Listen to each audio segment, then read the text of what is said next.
a poco fueron dejando este proyecto. ¿Por qué motivo, congresista? Los motivos fueron múltiples. Hay algo que nosotros no vamos a olvidar, que el presidente siempre, antes de campaña electoral y en las bases partidarias, siempre pregonaba el honor a la palabra. El honor a la palabra empeñada, que había que recuperar ese valor fundamental de nuestros ancestros. ¿Y eso ha cumplido ya en Tumbes? No, con los hechos y las prácticas de gobierno definitivamente no. Totalmente se desdicen de todo lo que en algún momento se confió en su palabra y el pueblo confió. Él olvidó la hoja de ruta, el presidente Ollanta de una vez en el poder, pasó por alto de repente lo que ustedes habían solicitado en campaña y lo que se vendió también en campaña, ¿no? Porque no hay que negar lo que han gozado de la popularidad del electorado, porque vendieron un discurso que básicamente por todos los temas que eran olvidados por los partidos tradicionales. Definitivamente, algo que diferenciaba de las demás propuestas políticas, ¿no? Y se tuvo en manos el proyecto de la gran transformación, que podemos coincidir y podemos debatir algunos puntos que son quizá extremistas o radicales. Y teníamos la otra opción de la hoja de ruta. Pero en este gobierno, ni la gran transformación, ni la hoja de ruta. Se ha ido a un extremo totalmente diferente, ligado especialmente a ciertos grupos empresariales. Ni siquiera se podría decir a la clase empresarial o a la clase de la derecha peruana, porque ni ellos están contentos, sino para favorecer a cierto grupo empresarial. ¿Y por qué cree que se da esto? Desde que se nombra al señor Luis Miguel García Rubio como ministro de Economía, lo cual ya generaba muchas suspicacias y cuestionamientos, porque era un ministro que arrastraba ya un régimen cuestionado como era el aprista. Sí, él ha sido parte del gobierno aprista y de los gobiernos anteriores. Ahora está el ministro de Economía, Alonso Segura. Alonso viene del grupo Romero. Además también viene de la cantera del exministro Luis Miguel García Rubio. Así es, ha estado trabajando prácticamente más de un año preparándose para asumir este cargo, ¿no? Nosotros preveíamos siempre que él iba a asumir esta cartera, pero él asume y es más, o sea, más pegado. Miguel todavía tenía capacidad de dialogar, concertar, recepcionar las sugerencias de los diferentes congresistas, seamos o no oficialistas. En cambio, Alonso no. Alonso es más conservador en términos económicos, es más fundamentalista y tiende a trabajar de un modo el cual simplemente se envía al Congreso paquetes de medidas económicas supuestamente reactivadoras. No permite ninguna modificación, como no ha permitido en la ley de presupuesto, y a rajatabla. O sea, a rajatabla, ¿esto hay, lo aprueban o no lo aprueban? Lo aprueban o ya ve el nacionalismo cómo busca los votos necesarios para sacar adelante este proyecto. Eso es lo lamentable. Lo lamentable es que las diferentes fuerzas políticas que dicen ser de oposición, en la práctica no son de oposición, sino al contrario. Votan en conjunto, ¿verdad? Votan en conjunto. Fuerza Popular ha apoyado en todos los paquetes de medidas económicas. Concertación parlamentaria también. Y nosotros hemos estado, así es, y nosotros hemos estado revisando el plan de gobierno del fujimorismo, y prácticamente este gobierno está trabajando y está aprobando lo que ellos plantearon en su plan de gobierno, es decir, por lo que el pueblo no apostó, por lo que el pueblo no votó. Y todo lo que el fujimorismo lo tenía dentro de su plan de gobierno, y es más, incrementado incluso, se está aprobando en este gobierno, algo que siempre se rechazaba desde nuestras canteras. ¿Ha comprobado que el presidente Ollanta vendió un discurso que era básicamente para las masas, para convencer, en este caso, al votante, y adentro del poder su discurso cambió radicalmente al punto de coludirse o actuar en conjunto con aquellos que supuestamente son enemigos o rivales políticos como el fujimorismo y el APRA? Sí. Nosotros creemos que con todas las acciones que viene desarrollando se está allanando el camino y se está facilitando el camino para que el 2016, o sea el APRA, o sea el fujimorismo, el que llegue al poder, pero con el allanamiento del partido de gobierno, del gobierno actual. Eso es lo lamentable, uno de los ejemplos más críticos en estos momentos, especialmente que afecta a la juventud, esta ley del empleo juvenil. Eso justamente quería tocar con usted, congresista, porque el presidente Ollanta ha sacado pecho por este proyecto. Ha dicho que él prefiere que a los jóvenes prefiere que no estén sometidos a explotación, que paguen su derecho de piso, pero sin embargo estos jóvenes de 18 a 25 años no van a gozar de CTS, van a tener solamente 15 días al año de vacaciones, solamente eso, y otro tipo de derechos laborales que ya se habían ganado a lo largo en realidad de muchos gobiernos, de muchas gestiones, y los cuales los jóvenes de 18 a 25 años no van a tenerlo. Vamos a escuchar las palabras del presidente Ollantumala. Él en realidad se ha sentido bastante incómodo ante estas preguntas, pero sin embargo ha defendido el nuevo régimen laboral que recorta, como ya les dije, gratificaciones, compensación de tiempos de servicio y vacaciones para los jóvenes de 18 a 25 años. Veamos. También se ha cuestionado mucho la ley laboral que recorta los derechos laborales a los jóvenes de entre 18 y 24 años. Se ha aprobado ya en el Congreso, la recorta CTS, gratificaciones y hasta vacaciones. ¿Cuál es su opinión al respecto? Primero que es un mecanismo voluntario. ¿Por qué? Porque usted puede ver en las calles cómo los chicos, los jóvenes, están haciendo colas en Plaza Vea, en diferentes centros comerciales, etcétera, con su sobremanera donde llevan sus legajos, ¿no? Y tienen que pagar lo que se llama acá el derecho de piso, ¿no? Que los sobreexplotan, etcétera, y eso no es posible. Entonces lo que estamos ayudando es a los jóvenes que tengan un mecanismo más flexible para ingresar. Y esa es una norma temporal, creo que les dura por 3 años, me parece que es el margen, para suplir la falta de experiencia, que es lo que les cobran las empresas. Entonces estamos creando un mecanismo voluntario, no es obligatorio, así que ese comentario está totalmente alejado de la verdad. Hay muchos jóvenes que no consiguen trabajo, muchos jóvenes que hoy día le llenas en teoría de una serie de derechos laborales, entre comillas, que nadie lo respeta. Entonces tenemos que ser realistas porque hay jóvenes que no tienen trabajo y quieren trabajar. Estamos creando un mecanismo voluntario, un mecanismo flexible para las empresas y para que los jóvenes, si desean, se puedan acoger a eso. Porque prefiero un joven que haga sus prácticas así, ¿no?, a un joven que no consigue trabajo porque nadie le quiere pagar una serie de cosas que la norma lo establece. Entonces no es que estemos variando la norma, estamos creando un mecanismo voluntario para los jóvenes que quieran, y de tal manera de formalizarlo y no permitir que por su falta de experiencia y la necesidad de trabajar, los empresarios, o algunos, no todos, los sobreexploten, ¿no? Y le cobren, como entre comillas, ese derecho de piso de que no tienes hora de salida, trabajas sábado y domingo, etcétera. Entonces estamos creando un mecanismo voluntario para ayudar a que haya más empleo para los jóvenes. Lamento que hayan personas que lo vean por un lado negativo. Palabras del presidente Ollantumala defendiendo este proyecto que ha sido aprobado en el Parlamento Nacional, lo cual no ha gustado para nada, obviamente, a los jóvenes que están empezando a ya introducirse al mercado laboral. Obviamente las expectativas de salir de la universidad, de haberse quemado las pestañas, de repente muchos que son becados, no se puede negar, hay muchos jóvenes que de verdad toda la universidad se fajan por ser los primeros en su salón, los primeros en lo que son sus facultades, van a ingresar a un mercado que no les ofrece muchos beneficios, casi nada, congresista. Casi nada. Casi nada, y yo quisiera recordar a la población que votó por esta opción de gobierno que cuando se hacían los mítines inmensos se decía eliminación del CAS. No se eliminó del CAS. Y un rechazo al CAS, que el CAS era abusivo, explotador, no tenía derechos laborales. El CAS ahora ha adquirido ciertos beneficios, pero la tendencia es a su eliminación progresiva. Se ha hecho grandes esfuerzos para comprometer al Ejecutivo, y esa fue una de las condiciones para el voto de confianza para el gabinete Jara, el incremento del sueldo mínimo vital.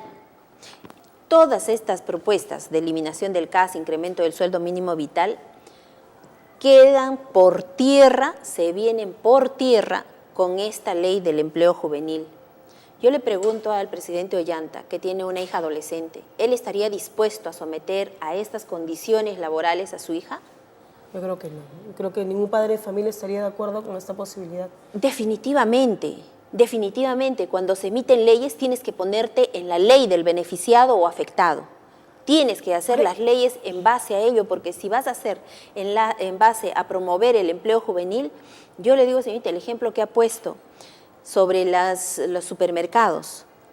Con esto los supermercados van a tener ahora a los jóvenes a disposición para trabajar sin CTS, sin seguro social, sin gratificaciones, sin aguinaldos, sin ningún derecho laboral. Que para comentar lo que usted está en estos momentos mencionando, los supermercados, la gran mayoría de trabajadores que laboran en estas tiendas por departamento se van a huelga todos los años porque el gobierno ha sido extremadamente permisivo con las empresas transnacionales y los sindicatos ni siquiera son respetados. ¿Cuántas veces hemos visto a los trabajadores de Ripley, de Saga, ¿no? en las calles pidiendo que por favor alguien interceda, alguien del Ejecutivo interceda a favor de ellos y se haga cumplir su derecho? Los tienen trabajando 14 horas, los tienen trabajando 15 horas, les pagan una miseria por comisiones y lo que es peor, si decides quejarte o ni siquiera quejarte, reclamar por tus derechos, te despiden. Así definitivamente. ¿Y eso qué va a hacer ahora con esa nueva norma que ya va a entrar en vigencia? La Comisión de Trabajo del Congreso de la República la preside ahora la congresista Marta Chávez del Fujimorismo. La congresista Marta Chávez sabe muy bien y tiene pleno conocimiento de las múltiples denuncias que llegan permanentemente a los despachos de los señores congresistas y a la comisión de las quejas por los derechos laborales. En la época del Fujimorismo también se perdieron todo tipo de derechos laborales. Precisamente, ahí está la coincidencia que ahora tienen y por eso digo cómo cogobiernan con quien se dice ser oposición. ¿Oposición a qué? ¿No? ¿Cómo cogobiernan en este tipo de regímenes laborales nuevos que atentan contra los derechos laborales y que pone al Perú en el ojo de la tormenta por incumplir los convenios internacionales, porque el Perú está adscrito a la Organización Internacional del Trabajo? Entonces, aquí claramente podemos observar cómo el Fujimorismo con la Comisión de Trabajo ha logrado sacar rápidamente, ni siquiera observar, sino facilitar que este proyecto de ley que en su momento se debatió en el Congreso salga de la Comisión de Trabajo de manera conjunta con sus aliados en la Comisión de Economía y de manera rápida llegue al Pleno del Congreso. Mi congresista, vamos a la pausa y regresamos con más aquí 60 minutos. Antes de irme, quisiera comentar algo que ha sido publicado en la cuenta de Twitter del exministro de Economía, don Pedro Pablo Kuczynski. Él dice lo siguiente con respecto a esa norma. Es buena la medida del nuevo régimen laboral para los jóvenes, aunque debería ampliarse de 18 a 30 años. Aún hay mucho por hacer. Por supuesto, este tipo de anuncios son festejados y celebrados por aquellos que integran la CONFIEP, por el empresariado que de todas maneras apoya este tipo de medidas porque significa, por supuesto, menos responsabilidad para las empresas. Pausa y regresamos.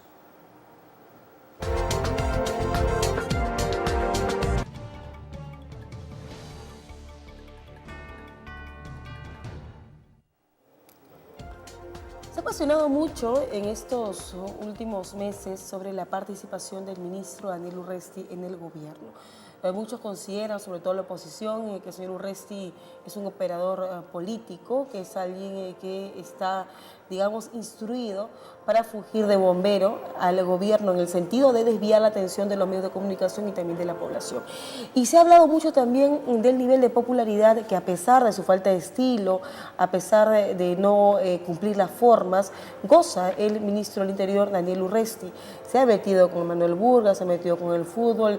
Hace poco tuvo unas declaraciones desafortunadas, desatinadas, hay que decirlo, para la ex procuradora Jenny Vilcatoma, quien ha denunciado cierta intromisión del ministro de Justicia en el caso de la Centralita, en el caso Ancash, supuestamente para favorecer al prófugo de la justicia Martín Belaunde.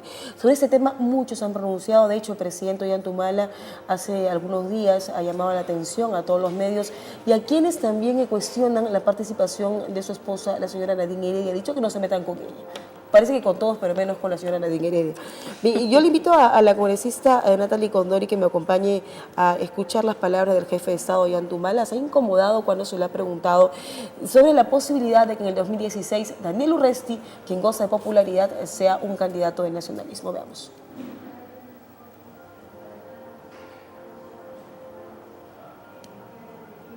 Que él es muy leal a usted y que haría lo que usted le pediría.